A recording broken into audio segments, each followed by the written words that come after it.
नमस्कार।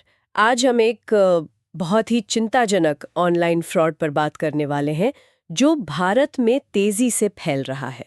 इसे digital arrest कहा जा रहा है। जी बिल्कुल। और हमारे पास जो जानकारी है वो दिखाती है कि ये मामले खतरनाक रूप से बढ़ रहे हैं। हाँ, सरकारी आंकड़े भी यही बता रहे हैं। लगता है 2022 से 2024 के बीच रिपोर्टेड केस करीब करीब 3 गुना हो गए हैं। 3 गुना। और ये सिर्फ आंकड़े नहीं है, ये लोगों की जिंदगियां तबाह कर रहे हैं, उनकी मेहनत की कमाई लूट रहे हैं। सही बात है। अधिकारी भी परेशान है। देखिए ना, राष्ट्रव्यापी अलर्ट जारी हो रहे हैं, हजारों संदिग्ध खाते ब्लॉक किए गए हैं, जागरूकता अभियान भी चल रहे हैं। हाँ, मैंने सुना प्रधानमंत्री ने भी नागरिकों को सावधान किया है इसके बारे में। बिल्कुल। लेकिन फिर भी ये धोखाधड़ी रुकने का नाम नहीं ले रही, पता नहीं क्यों। ठीक है, तो आइए इस मामले की तह तक चलते हैं। इसे समझने के लिए गुरुग्राम की एक 48 वर्षीय महिला का केस लेते हैं। पिछले सितंबर की बात है ये। हाँ, ये केस काफी सुर्खियों में रहा। उन्हें एक फोन आया और फोन करने वालों ने खुद को कस्टम अधिकारी बताया अच्छा। और दावा किया कि उनका एक पार्सल जो बीजिंग जा रहा था वो पकड़ा गया है और उसमें ड्रग्स हैं। ओह। यहीं से वो डराने का खेल शुरू करते हैं। बिल्कुल। उन्हें जेल भेजने की धमकी दी, उनके बेटे को नुकसान पहुंचाने की धमकी दी और सोचिए, उन्हें लगातार स्काइप पर रखा गया, निगरानी में। स्काइप पर मतलब वीडियो कॉल पे लगातार? हाँ, 5 दिनों तक। और इसी डर के माहौल में उनसे उनकी सारी बचत, सारी सेविंग्स ट्रांसफर करवा ली। कितना अमाउंट था वो? कुल 5.85 करोड़ रुपए। क्या 5 दिनों में? लगभग 6 करोड़। अरे बाप रे, ये तो बहुत बड़ी रकम है ना? यहाँ दिलचस्प बात यह है कि ये स्कैमर्स, देखिए, डर का कितना भयानक फायदा उठाते हैं। मतलब इंसान इतना डर जाता है कि सोचने समझने की शक्ति खो देता है। सही कहा। और जैसा आपने कहा, ये कोई अकेली घटना नहीं है, ये एक बढ़ता हुआ ट्रेंड है। बिल्कुल। पर यहाँ वाकई दिलचस्प मोड़ आता है जब हम देखते हैं कि बैंकिंग सिस्टम ने इस पर कैसे प्रतिक्रिया दी, या कहिए कि प्रतिक्रिया दी ही नहीं। हाँ, ये पहलू बहुत महत्वपूर्ण है। वो महिला इसी बात से सबसे ज्यादा परेशान है। स्कैमर्स के दबाव में उन्होंने एक दिन में एचडीएफसी बैंक से 2.8 करोड़ ट्रांसफर किए। एक दिन में 2.8 करोड़? हाँ, और अगले दिन 3 करोड़ रुपए। ये रकम सोचिए उनकी सामान्य लेन-देन से मतलब सैकड़ों गुना ज्यादा थी। सैकड़ों गुना? फिर भी बैंक की तरफ से कोई अलर्ट नहीं, कोई फोन नहीं, कुछ नहीं? कुछ नहीं, कोई रेड फ्लैग नहीं उठाया गया। ये हैरान करने वाली बात है। यही तो सबसे चिंताजनक पहलू है कि इतना बड़ा अमाउंट जो नॉर्मल पैटर्न से बिल्कुल अलग है, वो निकल गया और किसी ने रोका नहीं। और फिर पैसा गया कहाँ? पैसा बहुत तेजी से पहले आईसीआईसीआई बैंक के खातों में गया। हाँ? और वहां से फिर सहकारी बैंकों के जटिल नेटवर्क में फैला दिया गया। सहकारी बैंक? हाँ, और इसके लिए वो इस्तेमाल करते हैं जिसे खच्चर खाते या म्यूल अकाउंट्स कहते हैं। अच्छा, ये म्यूल अकाउंट्स क्या होते हैं?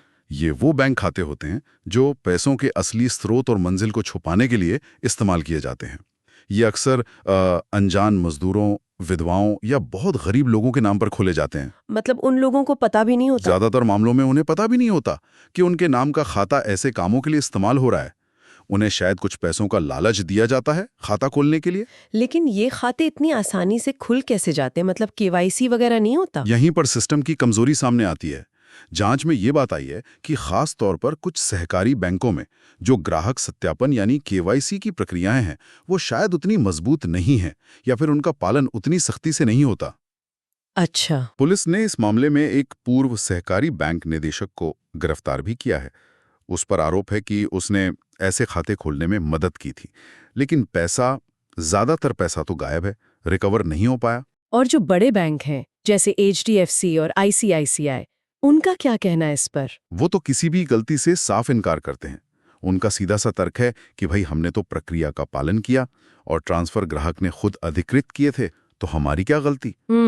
और मजे की बात यह है कि बैंकिंग लोकपाल ने भी जो ग्राहकों की बैंकों के खिलाफ शिकायतों को देखता है, उस महिला की शिकायतें खारिज कर दी हैं। खारिज कर दी? क्यों? नियमों का हवाला देते हुए। नियम ये कहता है कि अगर धोखाधड़ी ग्राहक की तरफ से हुई मानी जाती है, भले ही वो कितने ही दबाव में क्यों ना हुई हो, तो देनदारी यानी लायबिलिटी ग्राहक की ही बनती है। तो इसका मतलब क्या है कि अगर आपको कोई डरा धमकाकर, बंदूक दिखाकर या ऐसे ही किसी दबाव में आपसे पैसे ट्रांसफर करवा ले, तो बैंक कहेगा आपकी गलती, नियम कहेगा आपकी गलती, आपको मदद नहीं मिलेगी। ये एक बहुत ही महत्वपूर्ण और मुश्किल सवाल खड़ा करता है ना? उस पीड़ित महिला के लिए सोचिए, ये नुकसान कितना बड़ा है। जिंदगी भर की कमाई चली गई। हाँ बिल्कुल। उन्हें अपनी बचत का बहुत बहुत छोटा सा हिस्सा ही वापस मिला है, और ऊपर से जो इन्वेस्टमेंट उन्होंने इस चक्कर में बेची, उस पर टैक्स की माहन अलग से आ गई है। अरे। उपभोक्ता अदालत में उनकी लड़ाई अब पता नहीं कितनी लंबी चलेगी। ये सारी घटनाएं साफ दिखाती हैं कि हमारे डिजिटल लेन देन और बैंकिंग सिस्टम में ऐसी कमजोरियां हैं जिनका शिकार, सच पूछिए तो, कोई भी हो सकता है। तो हमने देखा कि कैसे ये एक बहुत ही शातिर, जटिल स्कैम है जो लोगों के डर का फायदा उठाता है, और कैसे कहीं ना कहीं सिस्टम की अपनी सीमाएं या कमियां इसे कामयाब होने में मदद कर देती हैं। बिल्कुल। और अंत में मैं श्रोताओं के लिए एक सवाल छोड़ना चाहूंगा। बैंकों के इस रुख को देखते हुए और लोकपाल के फैसले को भी, जो इतने भयानक मनोवैज्ञानिक दबाव में की गई धोखाधड़ी में भी ग्राहक पर ही पूरी जिम्मेदारी डाल देता है, तो सवाल ये है कि इस डिजिटल युग में सच्ची वित्तीय सुरक्षा का आखिर मतलब क्या है? और जब हमारा सिस्टम, हमारे बैंक हमें इस तरह के फ्रॉड से बचाने में विफल रहते हैं, तो अंतिम जिम्मेदारी किसकी होनी चाहिए? ये सोचने वाली बात है।